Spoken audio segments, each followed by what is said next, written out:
a couple weeks ago, I gave critique to something that Stacey Abrams said. And again, I don't disrespect people for no reason. I didn't disrespect her. I felt like she disrespected black men. So I spoke on it because she went and did a Yahoo News article. And actually, I was contacted by some very high-ranking elected officials in Georgia, right, on a state level. I was contacted by them and by one of them specifically, and she was worried. She said, "Oh my God, what's going on? What can we do?" I gave my input. I said, "You can't have the top politician on the Democratic side blaming black men before the election even happens and just throwing the onus on us as if we have the numbers to sway any election in Georgia. Black people only being 30% of the population in the whole Georgia, black men making up less than half of that as far as the voter base goes. So you can't put an election on us, especially when the election hasn't even happened yet, especially from a group that's been giving you 80+% of our vote. Anyway, turns out that now she has an agenda for black men specifically, right? They slapped some stuff together. She's been going out here talking to rappers like, this is my thing, right?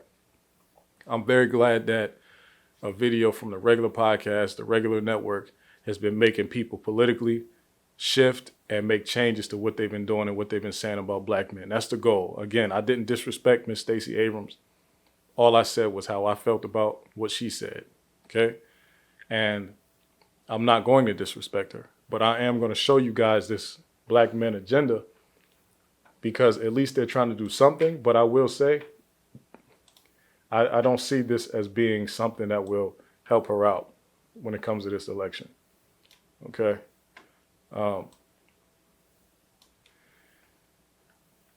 This is what's going on here, right? The black men's agenda. They call it the black men's agenda. They found some black men to smile in a nice picture with her. But when you read this thing, this is not a black men's agenda. This is a all lives matter for everybody agenda. And let's just put it under the black men's agenda. It's the same agenda she has for everybody else. And that's the sad thing about when it comes to being a black in this voter space and a black person that actually cares about politics. The more you go and read people's agendas for black people, you start to realize that they don't have any agenda. Most of them don't have any agenda for black people. They have an agenda that says we're going to do all these social welfare pushes and we're going to do all this healthcare stuff and we'll do all this voter rights stuff. And it will impact black people too, but it's really for everybody. So that's not a black agenda. That's a citizen's agenda. That's what they should say. It's a citizen's agenda. And supposedly, since black people are a large part of the poor population, it's supposed to help us more. But nothing about any of these, one of these, part of what's going on is to, look at this, hold on. Let me show you. All right. Put money back in your pockets. Tax rebates for everyone making less than $250,000. Like, and this is a part of the black men's agenda, right? Okay. Tax rebates for everyone making less than $250,000. Not tax rebates for black men making less than $250,000. Everyone. Okay, let's just go. What does everyone mean? How many people in Georgia make less than $250,000? Probably 95% of the people in Georgia make less than $250,000. So that's not for us. That's an all lives matter thing. That's everybody.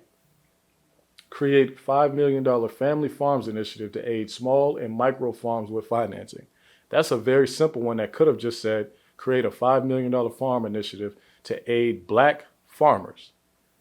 You could have easily said this is specifically for black farmers. It wouldn't have hurt anybody or anything to say that. And when you look through all of this stuff, again, like I said, none of it is specific to black men at all. It's not even specific to black people. Not a single piece of it. And that's not even me nitpicking. It's not a black agenda and it's not a black man agenda at all. It's just her putting together, like, just taking pieces from all of the rest of her agenda and then making a nice new PDF for black men. And and calling it the black men's agenda. And it's just sad that they think that we are this cheap.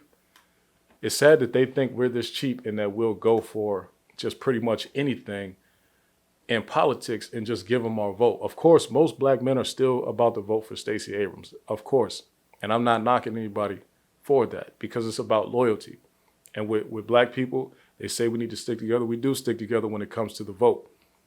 90% of us voting the same way is crazy, but we do it, right? So for them to continuously come at us with rappers as the spokespeople, like she just did a video with 21 Savage as she's announcing this black men agenda, and she gets 21 Savage to awkwardly say, vote for Stacey Abrams if you care about your future. Like, really, he didn't even say it with confidence. It's like he don't even believe what he was saying. And I don't believe what he's saying, because what future is he talking about? They're like, the majority of what she's been pumping has been an agenda for a lot of the undocumented immigrants to come and be safe and feel safe and get resources in Georgia. And she's specifically calling out them specific by name. She's not saying there's going to be new resources for education for everybody and hopefully they get some, like she's doing with black people. It's specifically for education benefits regardless of your documentation status. Welfare regardless of your documentation status. That's a very specific target right there. But hey, again, just like I said before, I can't tell her what to do. Good luck to her in this election coming up. Again, she still will get the overwhelming majority of black male votes, and especially black women votes. Again, we can't tell anybody what to do and how to run their projects, okay?